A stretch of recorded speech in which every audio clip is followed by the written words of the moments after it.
23 de julio en este caso.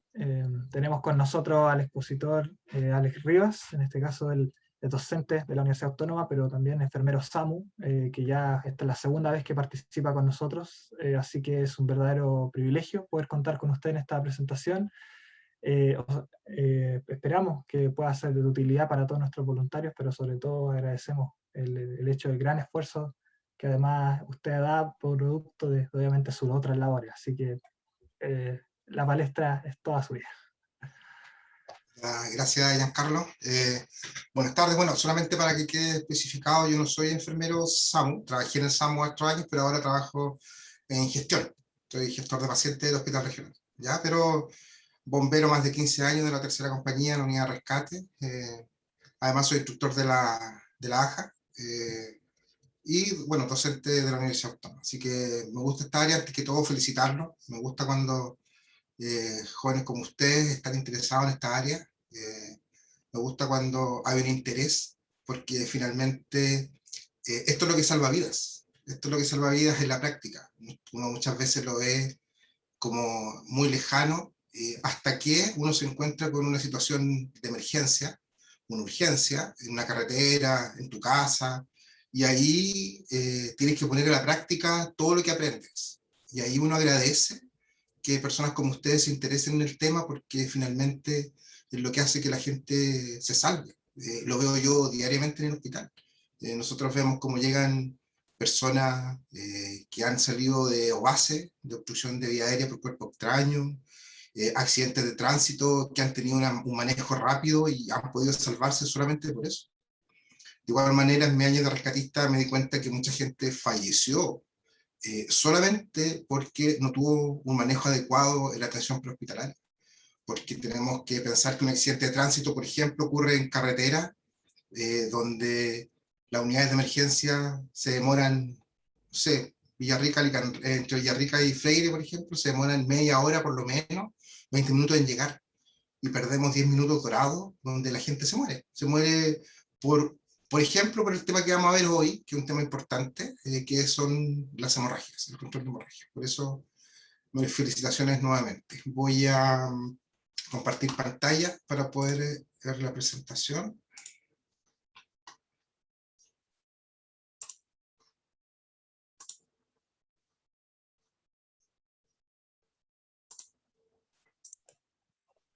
No sé si se ve la pantalla bien. Es súper. Ya, súper. Bueno, hoy vamos a ver control de hemorragias. No es muy largo en realidad, porque hay cosas que son básicas de perogrullo, hay cosas que se manejan rápido, y lo importante es la valoración y la primera intervención. El tema no va para muy largo, pero la idea es que podamos conversar un poco, que podamos, bueno, si alguien quiere interrumpir, si alguien quiere consultar, lo pueden hacer. La idea es que podamos participar, la idea es que puedan irse con todas las dudas resueltas. La verdad es que yo no pretendo hacerles una clase para que mañana vayan a trabajar en una ambulancia. La atención hospitalaria o prehospitalaria en ambulancia es un poco más compleja, pero sí lo que me interesa es que sean capaces de responder como la comunidad, como una persona de pie, como una persona de la calle, puedan responder ante una situación de urgencia o de emergencia, y que puedan salvar la vida a alguien, que es lo más importante. Vamos a revisar algunas cosas que son importantes, algunas introductorias y otras específicamente que tienen que ver con las hemorragias. Vamos a empezar. Hay dos cosas que yo siempre repito en las presentaciones, que son los primeros auxilios, porque estas son cosas que ustedes tienen que saberlo de base, y el ABC del trauma, que igual lo vamos a revisar después, que igual tienen que saberlo de base. Siempre van a trabajar con eso. ¿Qué es importante? Ante cualquier situación de emergencia o urgencia, está esta triada, el PAS, donde siempre lo tienen que tener claro.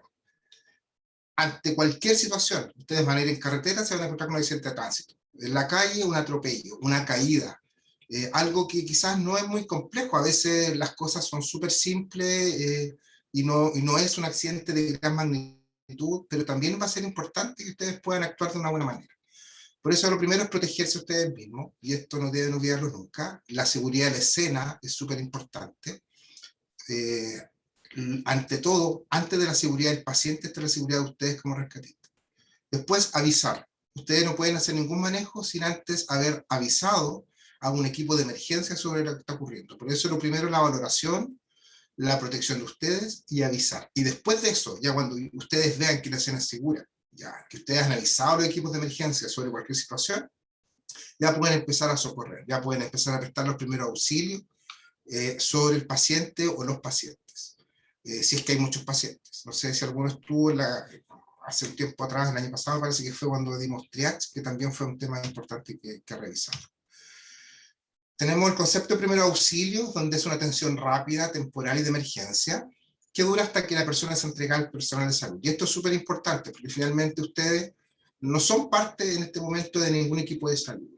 Va a llegar bomberos, va a llegar SAMU. La idea es que ustedes puedan prestar todo el aporte que ustedes puedan hacer prehospitalario hasta que llegue el primer personal de salud. Ustedes hacen la posta. Lo importante es manejar de buena manera y entregar la información que corresponde sobre el paciente, sobre lo que ustedes hicieron, al personal de salud. Y eso es súper importante. ¿Ya? Vamos a comenzar hablando de una herida. Esto es lo más común que ustedes van a ver en su casa, sobrinos, familiares, que es una herida que no tiene ninguna complejidad en realidad, no es algo que es difícil que alguien pueda fallecer de una herida, a menos que sea lo que vamos a ver después, que tiene que ver con la hemorragia. Tenemos 4 tipos de heridas. Bueno, la herida es una pérdida de la integralidad de la piel o mucosa por una lesión traumática, por un agente extraño externo. Tenemos la herida contusa, que generalmente es un golpe, no sé, un piedrazo, un golpe en un fierro. En los niños generalmente en los arcos metálicos hay golpes en la cabeza, ¿ya? También tenemos las heridas cortantes, que tienen que ver ya con elementos filudos, cuchillos, vidrio. Lo importante de la herida cortante, más que el corte en sí, tiene que ver con la profundidad. Y eso lo vamos a revisar después. Una herida abrasiva, todos lo hemos tenido, nos caemos en bicicleta, es muy dolorosa, pero en realidad no tiene ninguna gravedad. Lo importante de este tipo de heridas es fijarse en la evolución, en la limpieza, para después para evitar la infección. Y tenemos las heridas penetrantes, que son producidos por elementos con puntas, como clavos, astillas, alambres, mordeduras de animal. Esto, lo importante en este tipo de herida, tiene relación con el tipo de objeto que penetra. Y por eso es importante que evitar el tétanos, por ejemplo, la rabia cuando tiene que ver con animales, y para ello es importante que cada vez que algún familiar tenga alguna herida penetrante por lo que sea, ustedes saben que el virus del tétano generalmente se aloja en superficies metálicas con óxido, pero no necesariamente puede ser ahí. También pueden ser en otros tipos de elementos, como madera incluso, penetrantes. Lo que sí, el virus que está inactivado en las superficies metálicas generalmente se activa cuando en un ambiente anaeróbico y o sea, sin aire, y por eso generalmente se activa cuando hay una penetrante.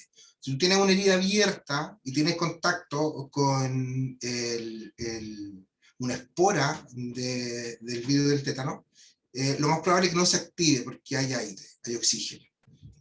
Por eso se activa generalmente cuando hay penetrantes, porque adentro no va a tener contacto, está cerrado, y por eso es importante que inmediatamente puedan acudir a un centro asistencial para las vacunas. Esto es lo más importante de la herida punzante, la vacuna.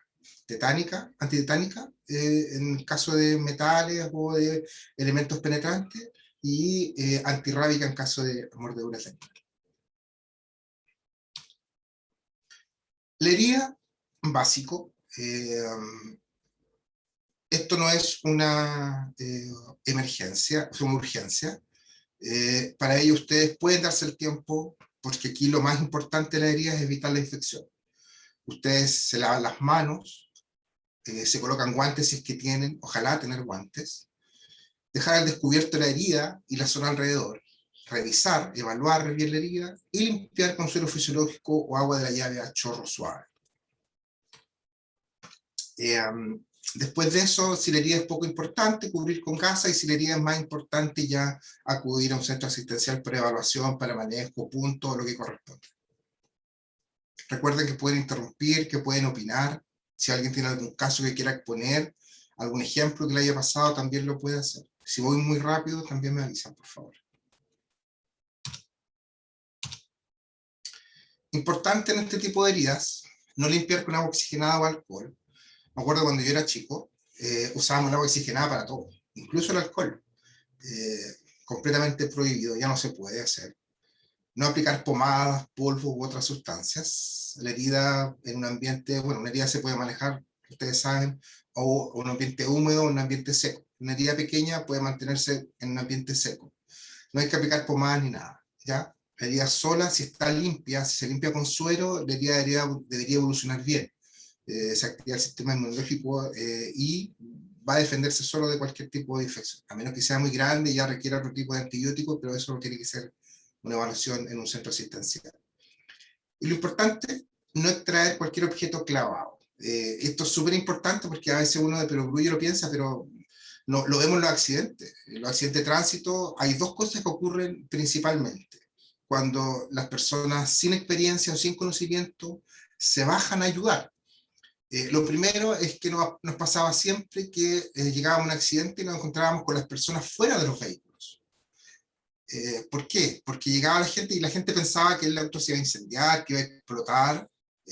Entonces, a tirones sacan a las personas de los vehículos y los dejan abajo en el suelo, cosa que puede generar aún mayor riesgo de lesiones posteriores, cervicales, por ejemplo. Y lo otro que nos encontrábamos que igual, de repente habían cuerpos, o sea, penetraciones con objetos cortopunzantes de vehículos sobre todo, penetrantes abdominales, penetrantes sobre todo en extremidades, y muchas veces las personas trataban de sacarlos. Y la verdad es que eso genera mucho daño, mucho más daño del que pudiera hacer el ayudar. Por eso es importante que eso esté súper claro. Ahora vamos a hablar de algo que es lo que nos convoca y que en realidad es distinto a la herida que vimos antes, porque esto ya es un poco más grave. Una hemorragia ya no es una herida leve, algo que se pueda manejar, es algo que debe manejarse súper rápido, es una emergencia mayor. Ya es la ruptura de un vaso sanguíneo y, claro, la gravedad va a depender de la cantidad y de la rapidez de la sangre que se va perdiendo. ¿Ya? La caracterización, esta se puede clasificar por origen o por compartimiento. Puede ser arterial, la herida es más rojo brillante, se nota inmediatamente cuando es arterial, uno, más que por el color, porque muchas veces las situaciones de emergencia uno no ve muy bien. Incluso yo como enfermero de repente extrayendo sangre me confundo un poco ver la diferencia de sangre, porque es normal. Pero la arterial se nota inmediato por la forma que sale, porque va saliendo con la fuerza y va saliendo con la velocidad de la presión arterial de la persona. Entonces se nota, eso es súper evidente. Uno ve el chorro como cuando se rompe una cañería de una llave, pero va saliendo a pulsos. Va saliendo al pulso en función de la presión arterial. Entonces uno inmediatamente asume que hay una hemorragia arterial. Y las hemorragias arteriales son súper graves, porque tenemos que pensar que lo que le explicaba hace un rato atrás, depende de dónde sea el accidente, en función del lugar del accidente, tenemos una llave abierta, y esta llave abierta, si alguien no la cierra, va a seguir saliendo hasta que llegue alguien a pararla. Entre 4,5 6 litros tiene una persona adulta de sangre, y si ustedes ya pierden el 10, 20, 30%, ya estamos hablando de litro, poco más de un litro y medio de sangre, ya podemos empezar inmediatamente a hacer un shock, que es lo que queremos evitar, un shock hemorrágico. Ya, por eso es importante esta hemorragia. La hemorragia venosa es menos grave, es más fácil de detener, porque el sangrado es de manera continua. y es fácil, se puede detener fácilmente también. Es un color rojo más oscuro. Y una hemorragia capilar, que en realidad es solamente una definición, porque es una herida muy pequeña, con un sangrado muy menor, que tiene que ver por el grosor, por el calibre de los capilares. La otra clasificación por el compartimento es si es que son internas o externas. ¿Dónde se vierte la sangre? Tenemos hemorragia interna, en donde la sangre se vierte en las cavidades internas del organismo, y tenemos las externas, donde es evidente, digamos, el sangrado. Hay otro tipo de hemorragia, no recuerdo en este momento el nombre, pero tiene que ver con hemorragias internas, pero que salen por conductos naturales. Otorragia, rectorragia, ¿ya?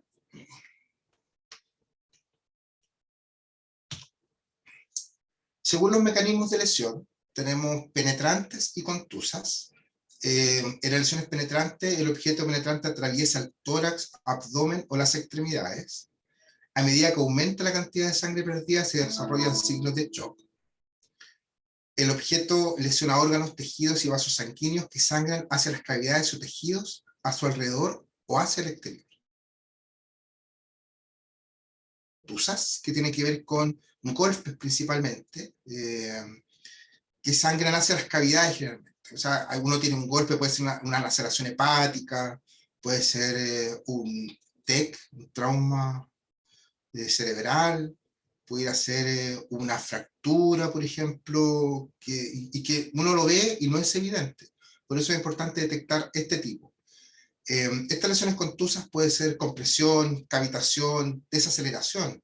Es súper importante, no sé si ustedes recuerdan, ustedes son muy jóvenes, pero hace años atrás falleció un automovilista que se llamaba Ayrton Senna, y efectivamente cuando lo sacaron del auto él no tenía ninguna herida, el auto lo protegió completamente. Él falleció porque la desaceleración que provocó el cambio brusco de velocidad de 200 y tantos kilómetros por hora a cero en tan poco tiempo generó la muerte por el desgarro cerebral que tuvo el cerebro.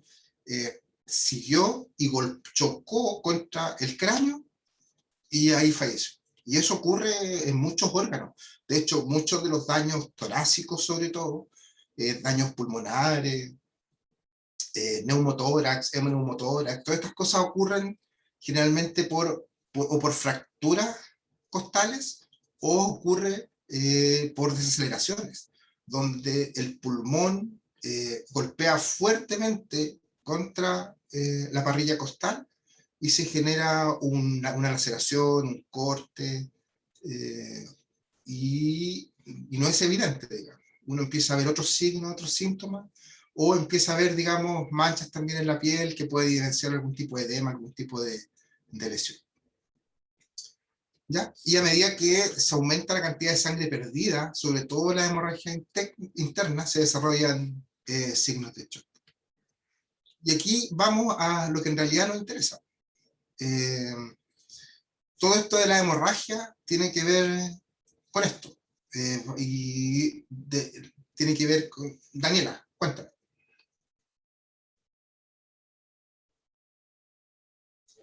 Sí, yo había consultado en el chat cómo se controlaba las hemorragias internas. Ya, ¿Se escuchó?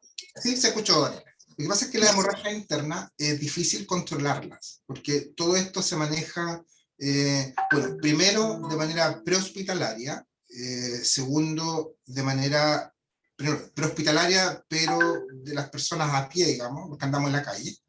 Después de manera prehospitalaria, pero a través de una unidad avanzada, como una ambulancia avanzada, y después la atención hospitalaria. Entonces, la hemorragia interna es difícil manejarlas. Lo que uno tiene que hacer es tratar de apurar el traslado y manejar algunas cosas como lo vamos a ver después, que tienen que ver con el shock, ¿ya?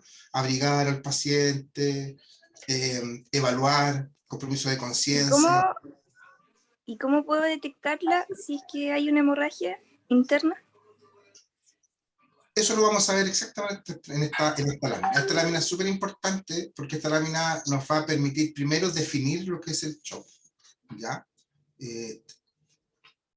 Tenemos la definición del shock, y generalmente tienen que ver con la hipoxia celular por hipoperfusión. Tenemos, bueno, voy a poner un poquito más, solamente como para explicarlo, voy a poner un poquito más, más docente. Tenemos que a nivel celular, el metabolismo es aerobio. Necesitamos oxígeno para poder nosotros generar el ATP. Cuando hay una hemorragia, lo que se genera es una baja perfusión sanguínea en los órganos, una hipoperfusión, ¿ya? Por una caída de presión arterial, porque claro, porque no hay sangre que bombear. ¿Y qué se produce acá? Se produce ya no un metabolismo aerobio, sino se genera un metabolismo anaerobio por falta de aire, de oxígeno. Y se genera una formación de ácido láctico, finalmente una acidosis metabólica, y ya cuando esto es un poco más prolongado, esta acidosis metabólica se genera edemas celulares, edema de tejido, daño celular y finalmente la muerte. Por eso es tan importante cómo poder manejar y controlar el shock hemorrágico. Generalmente, el shock hipovolémico o el shock hemorrágico genera una caída de la presión arterial que se traduce en insuficiente llegada de sangre, por lo tanto de oxígeno a los órganos y tejidos del cuerpo, los cuales generan un deterioro súper importante y, como le expliqué recién, fisiopatológicamente, finalmente llegan a la muerte. ¿Por qué le digo que este cuadro es súper importante? Hay grados para medir el shock hemorrágico. Ustedes ven en esa tabla que está ahí, que tienen 4 grados. La pérdida de sangre se puede medir en cc o se puede medir en porcentaje.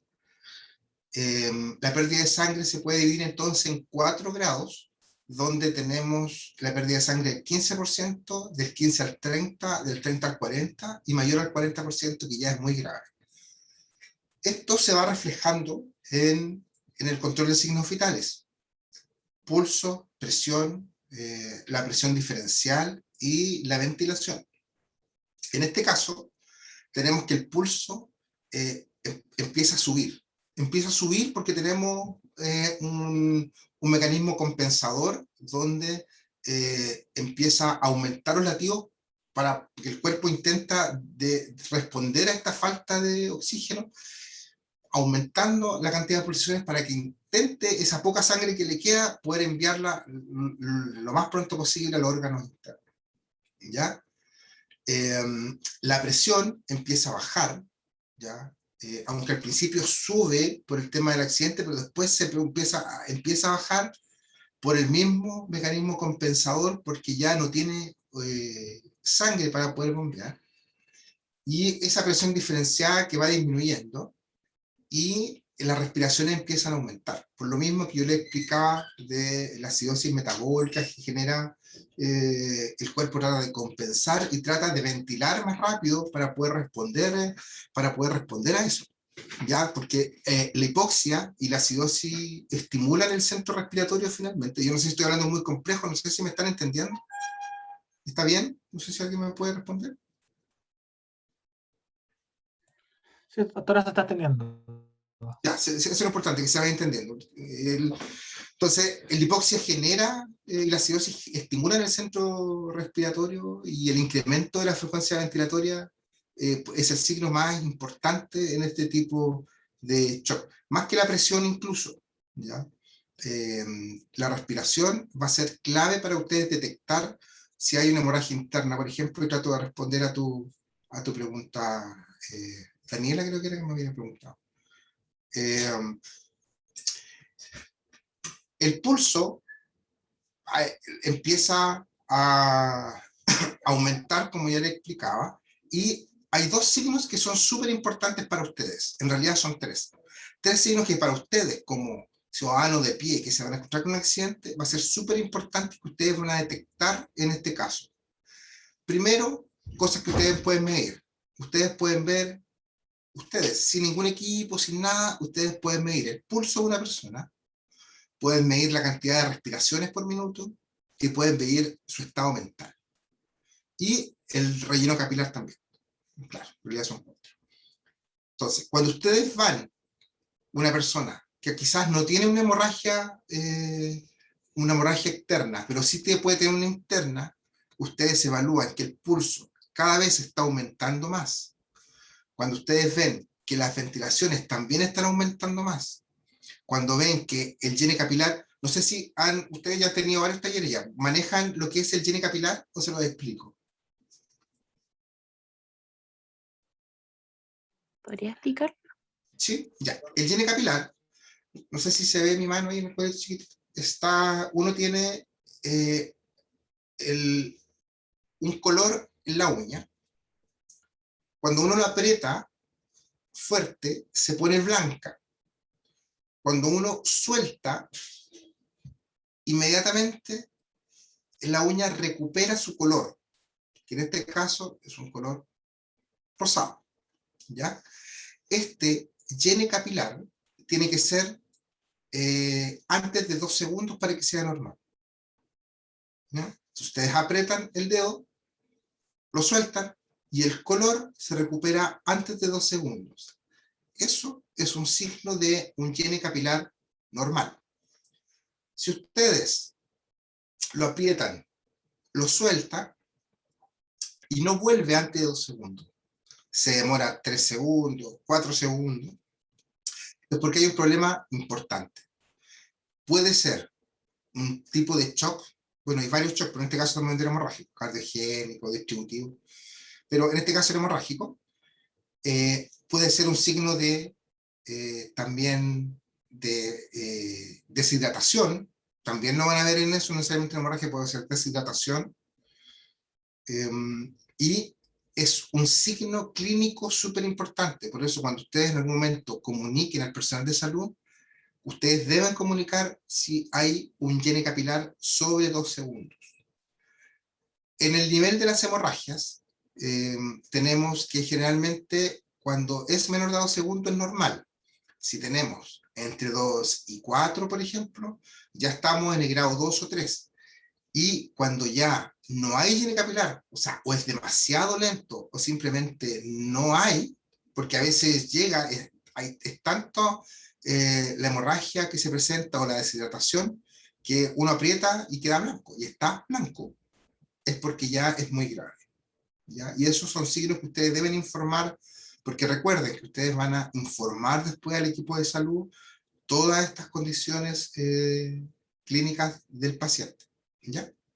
Entonces, tenemos pulso, se está acelerando, tenemos las respiraciones, están aumentando como respuesta compensatoria del cuerpo.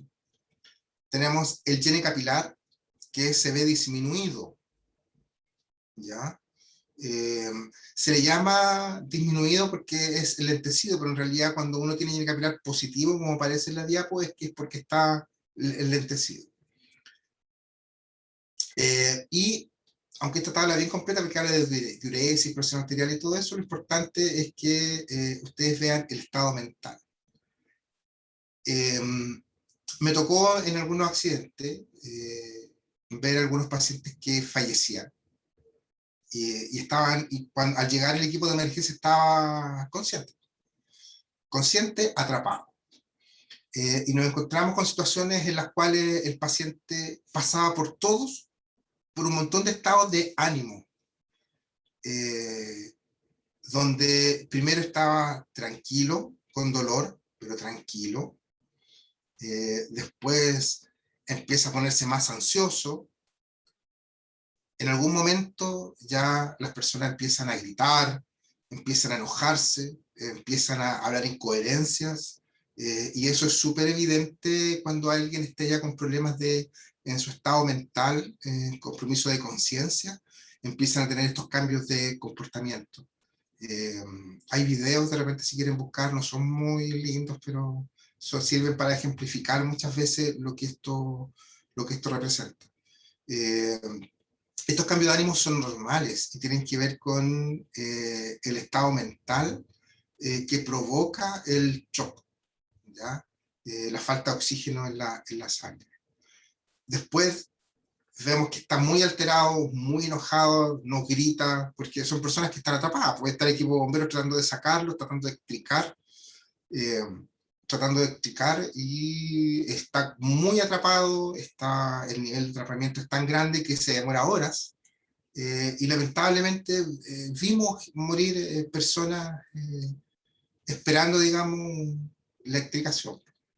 Triste, pero ocurre, y ocurre pensando en que tenemos una hora dorada, y que esa hora dorada a veces no es posible cumplirla, porque están demasiado atrapados, debajo de vehículos, entre vehículos, y las personas que están trabajando con el paciente son las que pueden, bueno, conversar con los pacientes, tratan de darle un poco de ánimo, pero se ven estos cambios de estado de ánimo, hasta que de repente del enojo máximo, ¡fum!, se apagan y ya están letárgicos, ya enlentecidos, y ahí uno ya dice, ya no va más, y ahí es difícil poder recuperar.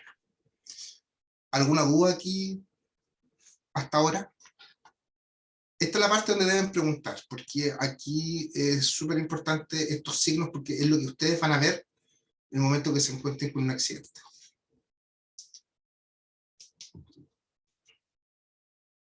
¿Alguna pregunta, alguna opinión?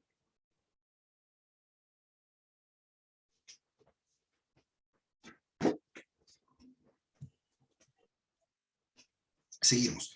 Esto es señal de que o está todo muy claro o no estamos entendiendo nada. Ojalá que sea la primera. Ahora está muy claro. Ya, súper. Ya, entonces vimos lo que era la hemorragia, vimos por qué es tan importante detener la hemorragia, vimos los tipos de hemorragia, y finalmente lo que estamos haciendo es tratando de evitar esto, el shock hemorrágico, que es lo más grave. Nunca olviden, hemorragia, shock hemorrágico, gravedad en el shock hemorrágico, signos para poder detectar, signos para poder evidenciar signos y síntomas que nos pudieran dar. Entonces, por eso es súper importante que cuando ustedes lleguen a un accidente, vean pulso, vean la diferencial del pulso, que es súper importante, porque uno llega muchas veces y toma el pulso y piensa que el paciente va a mantener un control de signos vitales en ese momento y el mismo en 10 minutos, 20 minutos. Por eso es importante evaluar, reevaluar cada 10 minutos, porque es distinto una persona que tiene un pulso de 130, 120, y que después al rato tiene 160, o va bajando al revés. O sea, cuando uno toma un control de signos vitales, es la foto del momento. Pero lo más importante, más que la foto del momento que te puede dar signos de alguna patología, tiene que ver con ver el diferencial, de ver cada 10 minutos cómo evoluciona. Es distinto una vez, una ventilación de 20, por ejemplo, por minuto, respiraciones por minuto, a informar que a tal hora tuvo 20, a los 10 minutos tuvo 22, a los 10 minutos tuvo 24, porque ahí vemos finalmente cómo va evolucionando el paciente, más que la foto del momento. Así que ojalá, si algún día se encuentran con esto, pulso, ventilaciones, higiene capilar, estado mental. Ir tomándolo cada ciertos minutos hasta que lleguen los equipos de emergencia. Cuando lleguen los equipos de emergencia, ustedes informan sobre la evolución que ha tenido en este rato hasta que llegó el equipo de emergencia. ¿Ya? Seguimos. Esto es algo súper importante que vamos a revisar súper rápido porque no es el objetivo de esta clase, pero esto, la verdad es que deberían, me imagino que lo han visto, y esto solamente para recordar, porque cualquier manejo de hemorragia, de lo que sea, siempre tiene que estar acompañado por esta estructura, por este orden, por esta serie de evaluaciones sucesivas que se van cumpliendo en este orden, porque muchas veces pasa que uno tiene mucho entrenamiento, que uno tiene mucho conocimiento, pero se encuentra con un accidente y te bloqueas. No sabes qué hacer, no sabes por dónde empezar, tienes varias personas gritando, otras personas inconscientes, tienes amputaciones, tienes un montón de factores que hacen que te nubles, que te cierres. Por eso es importante esto dejarlo como, como un sé si llamarlo decálogo porque no son 10, pero sí como algo que tiene que estar interiorizado siempre en ustedes. Por eso lo vamos a recordar. A, vía aérea permeable y control de columna cervical. Siempre. Un accidente, A, primero. Ventilación. Circulación con control de hemorragias. Déficit neurológico. Exposición. El C, la circulación con control de hemorragia, es lo que estamos viendo ahora, y lo dejé en rojo por 2 razones. Primero, porque es lo que estamos viendo ahora, y segundo, porque hay muchas publicaciones, sobre todo actualizaciones de la AJA, donde se habla de la importancia de, incluso, de ver primero esto antes de los otros. Aquí hay discusiones todavía, hay acuerdos que se están tomando, la verdad es que, por ejemplo, el Consejo Europeo de Reanimación está asimilando un poco los conceptos de la AJA y está tomando como la circulación como un tema igual súper importante. ¿Ya? Vamos a revisar eso después para darle un poco de sustento teórico a lo que estoy hablando. Bueno, el manejo clásico, pensando en que ustedes muy rara vez se van a encontrar con una amputación, por ejemplo, en la calle, no sé, en su casa, alguna hemorragia. El manejo clásico, este ha sido y este va a seguir siendo. Presión directa, súper importante. Ojalá con una gasa estéril, si no con un paño limpio. Y se hace, sobre todo, por ejemplo, cuando es una hemorragia venosa, es súper efectivo. Generalmente, una hemorragia venosa o capilar, paño, 10 minutos y se detiene. ¿Ya? Esto puede ir cambiando. Recordemos, bueno, ustedes son de la salud también, así que les puedo contar que esto igual tiene ciertos factores. Por ejemplo, hay personas que toman anticoagulantes, que generalmente demora 10 minutos en la presión para poder generar una detención de la hemorragia, pero las personas que toman anticoagulantes generalmente se demoran mucho más. Entonces, por eso también es importante ir preguntándole al paciente sus antecedentes mórbidos, ir preguntando algún antecedente médico que tengan importantes y les pueden decir, yo tomo anticoagulantes, y eso va a ser importante para el manejo igual que puedan tener. También es importante cuando es dentro de una extremidad, es una extremidad, elevar, disminuir la presión. Si es en el pie, en la pierna, se levanta el pie, se acuesta, se levanta el pie. Si es un brazo, se levanta la mano. Daniela. Yo tengo otra consulta. Sí, claro. Disculpe tantas preguntas. No, por favor. Lo que pasa es que una vez yo vi un accidente y la persona que estaba accidentada porque tuvo un accidente en bicicleta y estaba botada en la calle y por el lado donde está el lóbulo occipital tenía una hemorragia y llegó el SAMU, pero lo que primero que hicieron fue hacer el RCP. Pero ¿qué es más importante en ese caso? ¿Controlar la hemorragia primero o hacer RCP? Si estoy sola, por ejemplo. Lo que pasa es que hay que ver primero el nivel de la hemorragia. Generalmente la cabeza es bien alaraca para la sangre, pero en cantidad no es tanto. El manejo del ABC del trauma dice que primero es vía aérea permeable, control de columna cervical, B, ventilación, y C, circulación.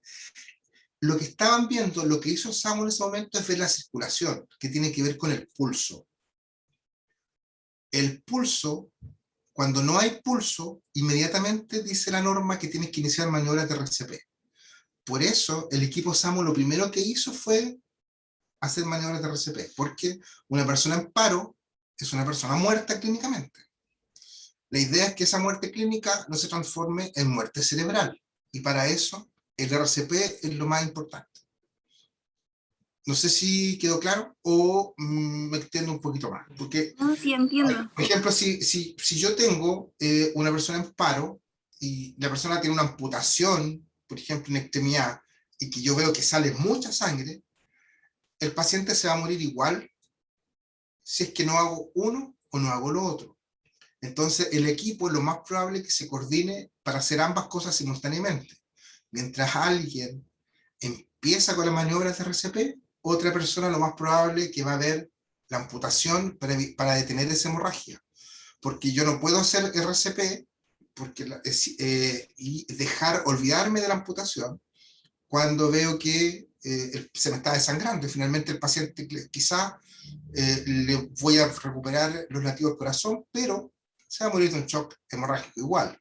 Entonces yo me imagino que en este caso la hemorragia que tenía el herida occipital no era tan evidente, o sea, no era tan grande, no era tanta la pérdida,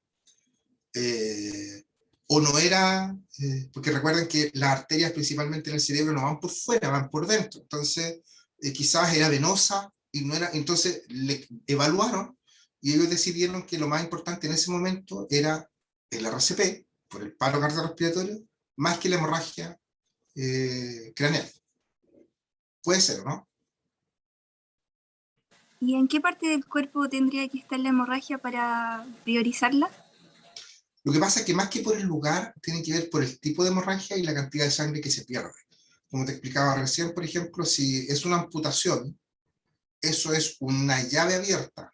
Entonces, lo más probable es que si además esa persona está en paro cardiorrespiratorio, hay que iniciar maniobras de RCP inmediatamente, pero al mismo tiempo alguien del equipo va a tener que hacer un torniquete para poder evitar la salida de sangre. Porque finalmente es como yo al hacer RCP, lo que estoy haciendo es hacer que el corazón expulse sangre y finalmente esa sangre tiene que fluir por el cerebro, que es lo que nos importa. Cuando uno hace RCP, lo que importa es que el cerebro haga. Pero estamos con una llave abierta, entonces finalmente no nos va a servir de mucho el RCP si tenemos una llave que está dejando salir toda la sangre que estamos nosotros sacando con el RCP. Por eso es una evaluación que se hace en el momento. Pero si tiene una persona en paro y además tiene, por ejemplo, una amputación, tienes que manejar ambas cosas simultáneamente. No puedes dejar una. ¿Ya? Si te preocupas de la hemorragia y te quedas sola con la hemorragia, el paciente se va a morir por el paro cardiorrespiratorio. Al revés, lo mismo. Si manejas solamente el paro y dejas la hemorragia, también la persona se va a morir porque vas a llegar a un choque hipovolémico y todo lo que expliqué fisiopatológicamente delante, y la persona finalmente, después del edema de tejido, daño celular, se va a morir igual. Lo que importa es salvar a la persona. Por eso, a veces no es una, a veces son dos, a veces tenemos amputaciones es como cuando me dicen, un TEN atropelló a una persona y le cortó hartas piernas, ambas piernas, perdón. ¿Cuál de las dos ves primero? O sea, no saco nada con preocuparme de una pierna si la sangre se me está escapando por la otra. Entonces, tienen que ser acciones simultáneas, ¿ya? Buscarás apoyo, te la arreglarás, pero si o detienes las hemorragias de las piernas, de ambas piernas, o la persona se te va a morir. Entonces, exactamente lo mismo. RCP y manejo de la amputación inmediatamente. Y esa valoración de la cantidad de sangre del lugar tiene que ver con tu valoración, con lo que tú veas, con la cantidad de sangre que está en el suelo, tiene que ver con el tipo de flujo que sale, si es arterial, cuánto sale, si es una llave abierta, como te decía, si sale demasiado, eso va a hacer que cada 10 minutos va a perder el 10% o menos, o más incluso, de su sangre, y lo va a llevar a la muerte igual. ¿Ya? No sé si se entendió, Daniela. Sí, sí entendí, muchas gracias. Ya. ¿Alguna otra duda? ¿Yo? ¿Sí? No. Ya. Bueno. ¿O alguien más? Puede interrumpir, no hay problema. Bueno, la presión indirecta tiene que ver con apretar la arteria más cercana a la herida y presionando contra el hueso para disminuir el aporte de sangre de la arteria. La verdad es que esto se hacía antes, pero esto se hace para hemorragias más bien venosas o de arterias de bajo calibre. Generalmente cuando son heridas muy grandes o son arterias muy gruesas, esto no es efectivo y no es tan bueno tampoco. Ya, de hecho, esto es una discusión que salió en la última actualización del Consejo Europeo de Reanimación, donde decía que es mejor priorizar el torniquete antes que la presión indirecta, por ejemplo.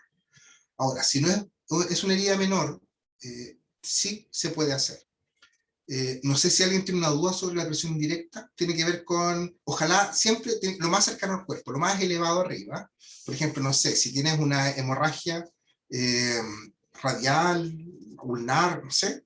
La idea es que aquí, si se ve, aquí a nivel braquial, ¿ya? Hacer presión directa sobre la arteria con el hueso para evitar, digamos, que la sangre salga. ¿Ya? Eso. Ahora, hasta hace algunos años atrás, o meses atrás, porque esto es una discusión, el torniquete siempre es una discusión. ¿Y por qué se los presento de esta manera? Porque yo recuerdo que cuando yo era chico, el torniquete era bien usado, venía desde la guerra, se usaba, salvaba vidas y todo. Pero de repente llegó un momento en que se cuestionó el torniquete. Se cuestionó el torniquete por la muerte tisular y por un montón de factores que de repente discutían los expertos sobre si era correcto o no el uso del torniquete.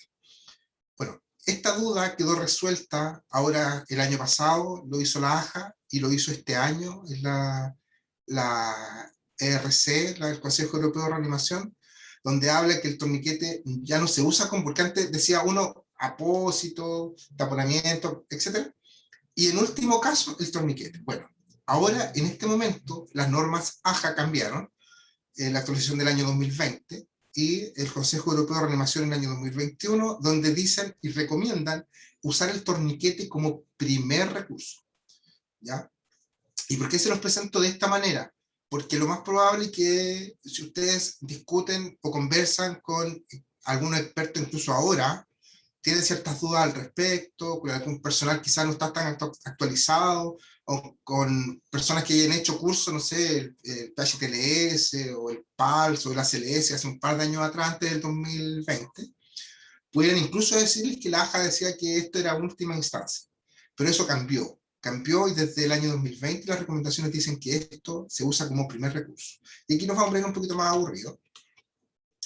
Voy a leer un texto, la última actualización que hizo la AJA el año pasado, donde dice que se debe utilizar el torniquete fabricado como el tratamiento de primera línea en caso de hemorragias potencialmente mortales. Recuerden que estamos hablando de hemorragias que pudieran quitarle la vida a alguien. Estamos hablando de evitar el shock, estamos hablando de una cantidad importante de sangre, no estamos hablando de una herida. ¿Ya? Y por eso les hago la diferenciación, porque por eso hice en la diapositiva anterior la diferenciación entre una herida, que es la que ustedes se van a encontrar. O sea, no me gustaría que ustedes llegaran a su casa, que de repente el hermano chico se haga una herida en el brazo y que le hagan un torniquete. Estamos hablando de una hemorragia importante, estamos hablando de hemorragias potencialmente mortales, hemorragias que pudieran quitarle la vida a alguien a través de un choque hemorrágico, y la AJA recomienda que deben colocarse lo más pronto posible tras ocurrida la lesión. También dice que si no hay un torniquete comercial disponible en el momento, porque ahora venden torniquetes comerciales, o si el torniquete comercial no detiene la hemorragia, se debe aplicar presión manual directa. Eso es lo que dice la AJA ahora. Primero torniquete, estamos hablando de hemorragias, recuerden, potencialmente mortales. Después de eso, aplicar presión manual directa, ¿ya? Ojalá con el uso de apósitos hemostáticos.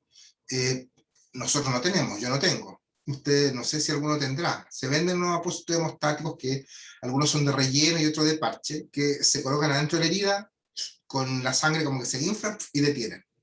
¿Ya? Ustedes no tienen, así en realidad apósitos, para tratar una hemorragia potencialmente mortal. ¿Ya? Y también la AJA dice que las hemorragias potencialmente mortales se pueden reconocer por la acumulación de sangre en el suelo, la rapidez con la que sale o chorrea la sangre de una herida, o si la hemorragia no se detiene a pesar de la aplicación de la presión manual directa. Varios estudios han demostrado que los torniquetes pueden detener la hemorragia de una extremidad de forma segura y disminuir la mortalidad. Debido a que no siempre se cuenta con un torniquete en el momento, se debe aplicar presión manual directa hasta que haya uno disponible. ¿Ya? Esto es como para darle un poco de sustento teórico a lo que estábamos hablando anteriormente. Este torniquete, el que ustedes ven en la parte superior y en la parte inferior derecha, es el torniquete comercial. Este lo venden en los locales de insumos de salud, lo venden. No es difícil de usarlo. Lo importante, y abajo, en la esquina inferior izquierda, se ve un torniquete artesanal, que generalmente se usa. ¿Ah? Cuando ustedes te encuentren con un accidente en carretera, van a cruzar ese, porque no van a tener uno de los otros. Lo importante, cuando ustedes puedan instalar un torniquete de esta manera, como está ahí, abajo, es que, primero, que la superficie que cubre el torniquete sea más bien gruesa. O sea, ojalá una cinta, una toalla, una camisa, una polera, pero algo que sea un poco grueso, porque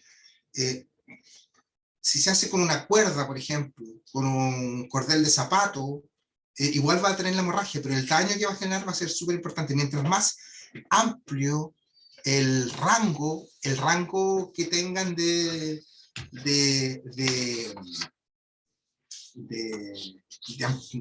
cubrir la extremidad, va a ser mucho más efectivo.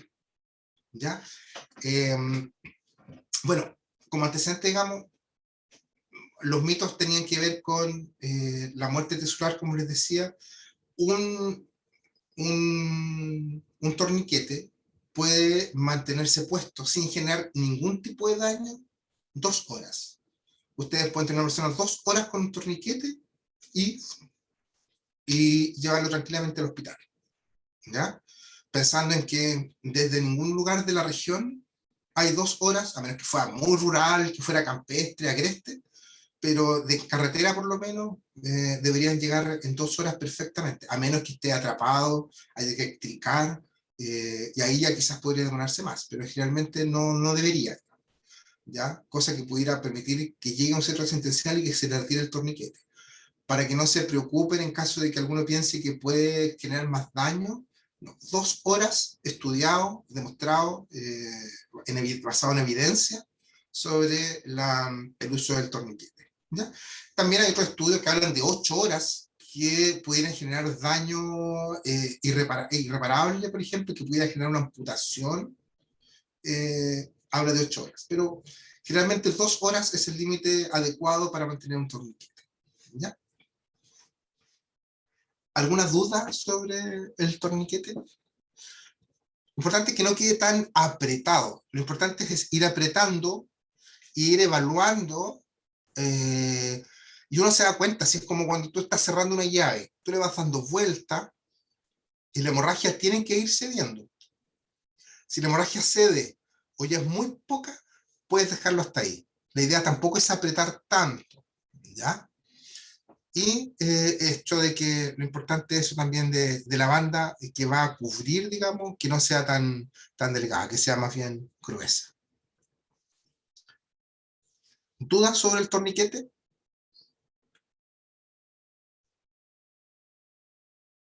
Seguimos. Aquí igual me puse un poco más latero. La idea es que nos sirva como de respaldo teórico, como les contaba recién. En las guías del Consejo Europeo de Reanimación, finalmente junta un poco lo que dice también la AJA. Esto es de este año. Dice que primero aplique presión manual directa para controlar una hemorragia externa severa. Considere el uso de un agente hemostático, aplicarlo directamente sobre la herida, presión manual sobre él. Un vendaje compresivo puede ser útil cuando la hemorragia ya está controlada, así se mantendrá la hemostasia generada. El uso de puntos de presión directa arterial y las terapias de frío no están recomendadas para hemorragias graves, que fue lo que les comenté delante yo sobre los puntos de presión sobre la herida. En las extremidades, considerar el uso de torniquetes comerciales tan pronto como sea posible. Y si no se dispone de un torniquete comercial y la presión directa y el uso de hemostáticos no es efectiva, se podría aplicar un torniquete improvisado, con elementos de fortuna si el rescatador está entrenado, ¿ya? quizá algún día cuando volvamos ya de la pandemia, pudiéramos hacer algún práctico. Hay cómo hacer prácticos de esto y son bien interesantes.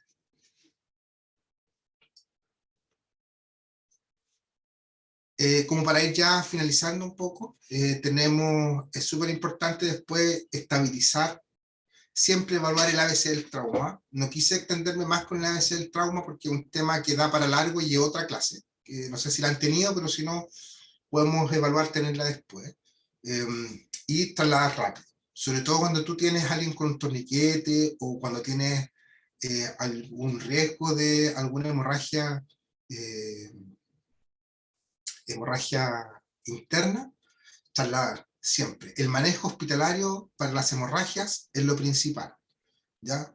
Por eso se estabiliza para que la persona no se muera en el lugar, pero lo más pronto posible se traslada, ¿ya? La hipoxia es lo que más genera muerte y sobre todo el daño en los órganos. Recuerden que, no sé, el cerebro, el corazón, los pulmones, 4 a 6 minutos de hipoxia no aguantan más. Hay otros órganos como los riñones, el tracto gastrointestinal, que pueden aguantar incluso hasta 1 hora, y otros que aguantan incluso más, varias horas. Pero aquí lo importante es proteger el cerebro, el corazón y los pulmones.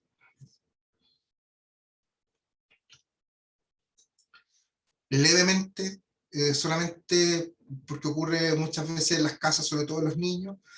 Nunca lo olviden, hemorragia nasal, nunca para arriba, siempre para abajo, ¿ya?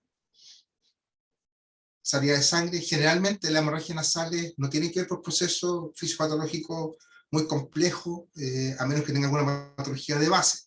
Generalmente son por algún problema en la fosa, irritación, resfrío, algún cuadro gripal. Entonces, nunca, cuando yo era chico, hablando desde la ignorancia de mi niñez, todos nos decían, mi profe, para arriba. No, jamás, siempre para abajo, y la hemorragia tiene que detenerse, ¿ya? 10 minutos. Si puede aplicarse un poco de frío, no hielo directo, pero un poco de frío, para ayudar un poco a la coagulación, mejor, pero si no, solamente mano para abajo. Tenemos lesiones, hemos hablado de algunas amputaciones, por ejemplo. Tenemos 2 tipos de amputaciones, la parcial, ¿ya? Y tenemos la total.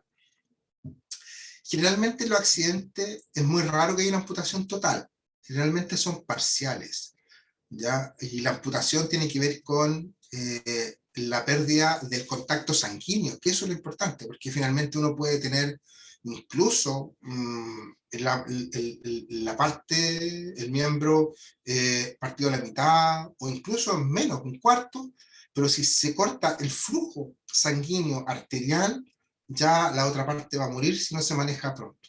Por eso es importante acudir, porque eso tiene que ser manejado quirúrgicamente, tiene que ser en pabellón, ¿ya? Y la amputación total, que es cuando ya, bueno, es evidente. Nosotros en atención prehospitalaria no es mucho lo que podemos hacer con esto. Lo importante es proteger la parte del miembro que se perdió, para poder trasladarlo, porque generalmente hay posibilidad de volver a colocar. Así que en la extremidad que se amputó, proteger la hemorragia, y en la parte que quedó, que cayó, guardarla en una bolsa, ojalá limpia. ¿Por qué le digo ojalá limpia? Porque uno no siempre tiene bolsas, uno ocupa, cuando se encuentra en un accidente de tránsito, uno anda con la bolsa del pan, pero uno tiene que usar lo que, uno siempre, dentro del ambiente de la salud, digamos, siempre uno tiene que tratar de usar las cosas de manera estéril, limpia, pero nosotros lo vemos a diario en el hospital, llegan bolsas del pan, llegan ropa cubriendo heridas, casaca, entonces uno usa lo que tiene en realidad. Lo importante es siempre pensar con el lado médico y decir, ya, yo creo que esto está más limpio que esto. Por último, tratar de verlo de esa manera, ¿ya?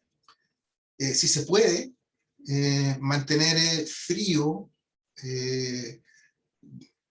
si hay cerca una casa, conseguir un frasco, un tupper, algo, agua con hielo, y ahí se puede sumergir la bolsa. Nunca el miembro que, la parte amputada, digamos, tiene que tomar contacto directo con el hielo, ¿ya? Solamente frío, ¿ya?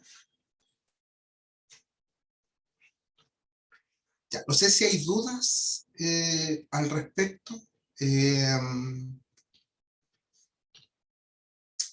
Para concluir, vamos a revisar algunas observaciones finales para que después podamos, si alguien tiene alguna pregunta, poder conversarlo.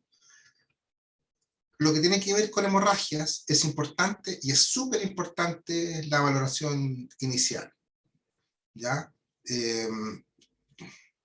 Siempre descubriendo signos y síntomas propios de la reducción de la perfusión de los tejidos. Recuerden, ¿ya? Pulso. Ya sabemos por qué necesitamos saber el pulso. Respiración. Ya sabemos por qué necesitamos saber la respiración. ¿Ya? El llene capilar. Me he olvidado. Llene capilar. Menor a 2 segundos. ¿Ya? Recuérdenlo. Y el último era el estado de conciencia. ¿Ya? Importante poder tener... ustedes no trabajan en atención hospitalaria. Ustedes en su vida diaria no andan con estas cosas. Pero yo les recomiendo en su mochila, por ejemplo, yo mi mochila tengo una bolsita pequeña, así, pequeña, muy pequeña, donde tengo una tijera para cortar ropa, tengo unos guantes de látex, tengo unos apósitos pequeños y un suero de 100, un suero chiquitito de 100. ¿Ya? Uno nunca sabe. La verdad es que siempre es bueno tenerlo. Recuerden que es súper importante, y lo revisamos un poco en el ABC del trauma, la parte de la letra E, que tiene que ver con la exposición. Muchas veces se van a encontrar con una caída en bicicleta, en la calle, en el suelo. ¡Chum! La persona, no, si estoy bien, pero ustedes no saben lo que tienen, o no saben lo que se pueden encontrar. Por eso es importante exponer. Una lesión en el brazo puede ser una lesión, una fractura externa con hemorragia. Entonces, por eso, ustedes además de preguntarle al paciente, además de poder detectar ciertos síntomas y signos, tienen que buscarlos. Y por eso es importante tener una tijera, cortar, no tener miedo, bueno, si es que dentro de lo que se pueda, digamos, cortar ropa. Si tienen una herida importante, una lesión importante en una pierna, cortar ropa, porque se pueden encontrar con sorpresas. A veces nos pasó muchas veces que el paciente conversando, hablando, estable, todo bien, sentado, no, tengo una pierna atrapada, listo. Se hace todo el manejo y de repente nos damos cuenta que en la espalda tenía una hemorragia importante, tenía una herida penetrante, por ejemplo. Y nadie lo vio porque nadie la buscó. Entonces, por eso es importante generalmente hacer un examen completo, una evaluación primaria completa, ¿ya? Céfalo-caudal, revisando cualquier tipo de herida, lesión, signo, síntoma, porque recuerden que el paciente no sabe. El paciente muchas veces con la adrenalina del accidente, con el nerviosismo del accidente, muchas veces con la preocupación de los familiares que están en el auto, con la preocupación del auto, de los daños del auto, muchas veces él no es consciente de lo que tiene. Hay pacientes que se han bajado del auto, han estado conversando y de repente caen, desmayan, paro cardíaco. ¿Ya? Daños cervicales importantes, porque hay ciertas laceraciones medulares, que con el movimiento, fractura. Entonces, muchas veces el paciente no nos va a decir todo lo que tiene. Somos nosotros los que tenemos que descubrir esos signos. Y de manera precoz, mejor, porque ustedes van a informar. Ustedes primero van a informar sobre el accidente. Después, cuando llegue el equipo de salud, ustedes van a informar. Van a informar los signos vitales que controlaron. Van a informar las lesiones. Ustedes van a apoyar en ese sentido porque el equipo va a llegar de nuevo a revisar. Pero va a ser súper importante que ustedes le digan, paciente que tiene una herida importante en tal zona, con una hemorragia importante, la cual fue cubierta con un apósito, fue cubierto. Entonces el equipo de salud sabe que no puede retirar ese apósito, porque el apósito que se coloca no se saca hasta que llegue al hospital. Si tenemos una hemorragia, el paciente está sangrando, le coloco un apósito, ¡pum!, lo tapo. Si levanto la mano y el apósito sigue empapado, no saco el apósito que está ahí. Tomo otro apósito y lo coloco encima. Y voy tapando, hasta que se detenga. ¿Ya? Si no se detiene, o si eso es una extremidad, ya vemos el torniquete. ¿Ya? Eso. Así que, como recomendación, es importante tijeras, guantes, apósitos y suero tenerlos siempre en alguna parte por ahí.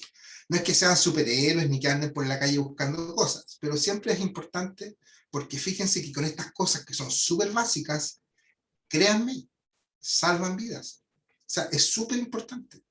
Y por eso se los reitero, porque es importante que ustedes tomen el peso a lo que significa esto, lo que significa que un familiar, que un paciente te diga, gracias a usted yo estoy vivo. O sea, algo tan simple como colocar un apósito sobre una hemorragia, un accidente de tránsito, donde la ambulancia se demoró 20 minutos, media hora, la diferencia la hacen ustedes. ¿Ya? Lo importante es saber RCP, súper importante, porque ustedes pueden salvar una vida. Cómo detectarlo, cómo manejarlo. Lo importante es saber lo básico. La importancia es saber la ABC del trauma. Todas son cosas que a veces el normal de las personas las ve como algo, no, esto es de salud. Por eso es súper importante que ustedes, y me alegra que a ustedes les interese, y me alegra que estén disponibles con esta disposición a poder aprender estas cosas. Porque esto ni siquiera lo hago por ustedes, lo hago por mí. Porque en algún momento yo puedo estar en un accidente y espero que alguno de ustedes me pueda ayudar. Mientras más sepamos, yo como instructor de la AJA les digo, esta es la clave y es el alma de la AJA. El AJA no hace los cursos, perdón, el ACLS, el PALS y todo lo que hace para ganar dinero. Es una organización sin fines de lucro. Se hace porque el lema es que todos puedan tener estos conocimientos, porque todos son capaces de salvar vidas. Ya. No olvidar que la hemorragia es la causa de mortalidad más frecuente por trauma. Asuma siempre que el paciente está sangrando en algún lugar, aun cuando usted no lo pueda ver. Y ahí vemos lo que hablábamos con Daniela hace un rato atrás, sobre la hemorragia interna, sobre las fracturas. Las fracturas son muy sangrantes, porque hay espacios intermusculares que se llenan de sangre, sobre todo los huesos largos.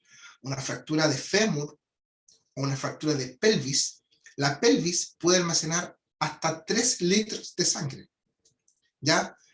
Por eso es importante primero detectar una fractura de pelvis. ¿Ya? La fractura de pelvis, bueno, este es un tema práctico, no sé si se puede ver. Hay una señal que se llama libro abierto, libro cerrado. Uno toma la cadera, la pelvis, perdón, y uno la hace como que abre un libro, así para atrás, a ver si se ve así. Ahí. Si suena, uno inmediatamente lo hace para adentro y lo deja cerrado. Eso evita que, o pudiera evitar que aumente el sangrado en esa zona. Es difícil, no lo vamos a conversar ahora porque en realidad eso es un tema práctico y hay que verlo, pero si pueden buscarlo en alguna cosa, lo pueden buscar. Pero eso es, en los accidentes de tránsito, generalmente el personal de SAMU, dentro del examen completo, hace el examen de libro abierto, libro cerrado, para ver la fractura de pelvis, porque en realidad es muy sangrante ese espacio y hay personas que están muertas por hemorragia en esa zona, ¿no? Y no olvidar, con esto terminamos, taquicardia, la hipotensión y la taquipnea como señales de shock hemorrágico, ¿ya? Y junto con esto, como les decía antes, siempre pensar, siempre asumir que el paciente está sangrando. Y eso también tiene que ver con otra cosa, que no lo vamos a ver en esta clase, pero tiene que ver con la cinemática del trauma, donde tiene que ver con el tipo de escena, con el tipo de vehículo, con la forma que quedan los vehículos, con el tipo de colisión, también todo eso ayuda para poder uno, porque todo eso es parte de la valoración, por eso uno la valoración la hace desde que llega y ve todo. O sea, de hecho, cuando llega el equipo de salud o los bomberos al lugar de un accidente, ellos evalúan todo. Evalúan desde la cinemática, la energía involucrada, si el paciente iba con cinturón o sin cinturón. Un paciente sin cinturón es claramente candidato a una lesión torácica por volante, a una lesión craneal por el ojo de buey que queda en el vidrio. Todos son señales que a nosotros nos pueden tener. Entonces, por eso es importante que ustedes evalúen todo. La cinemática del trauma, evalúen el interrogatorio, la valoración del paciente, la anamnesis del paciente, y después de eso, los signos y síntomas que entregan, los signos vitales que ustedes están detectando. Y después de eso, poder hacer el manejo y poder entregar de buena manera la información completa al equipo de salud que les va a recibir al paciente. Con esto terminamos. Quedo disponible para dudas, consultas u opiniones. Muchas gracias por la exposición. No sé si los chicos tendrán alguna pregunta, la pueden hacer por el chat igual, o algún comentario, alguna retroalimentación. Igual estuvieron súper buenas las preguntas. Daniela igual estuvo interactuando harto delante, así que no sé si habrán más preguntas.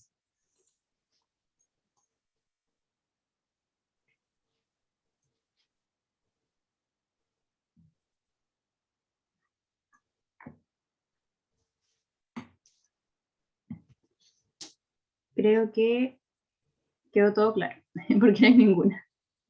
Súper. Bueno, entonces le agradezco la participación, le agradezco que me hayan escuchado, espero que de verdad les sirva. Si tienen dudas, consultas, no duden en contactarme, con los chicos les puedo dar mi teléfono o mi correo, cualquier duda, no se hagan problema, tengo material, si alguien necesita algún material para algo, también me lo pueden pedir. Eso. Muchas gracias. Eso sí tenía duda, su contacto, porque me interesa mucho este tema, entonces no sé si me puedo contactar con usted. Sí, no hay problema. Mi correo es alex.rivas@azur.cl, Azur de Araucanía Sur, azur.cl. ¿Ya? O cualquier cosa, igual, no hay problema, por WhatsApp me pueden contactar. Ahí los chicos tienen mi teléfono, cualquier cosa. Igual agradecer por ofrecernos igual esto de hacer unas futuras capacitaciones en otras áreas, así que lo vamos a tener súper en consideración. No hay problema.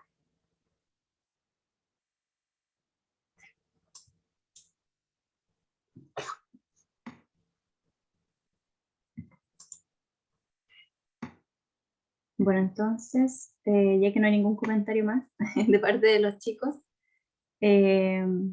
quedan en libertad de acción. Para terminamos la capacitación, le damos una vez más las gracias y obviamente, bueno, ahí están escribiendo los chicos, muchas gracias por la charla, solo agradecimientos. Ok, ya, yo los dejo entonces. ¿Ya? Estén muy bien. Nos vemos, que estén bien. Chao, chao. Chao, gracias. Chao, nos vemos.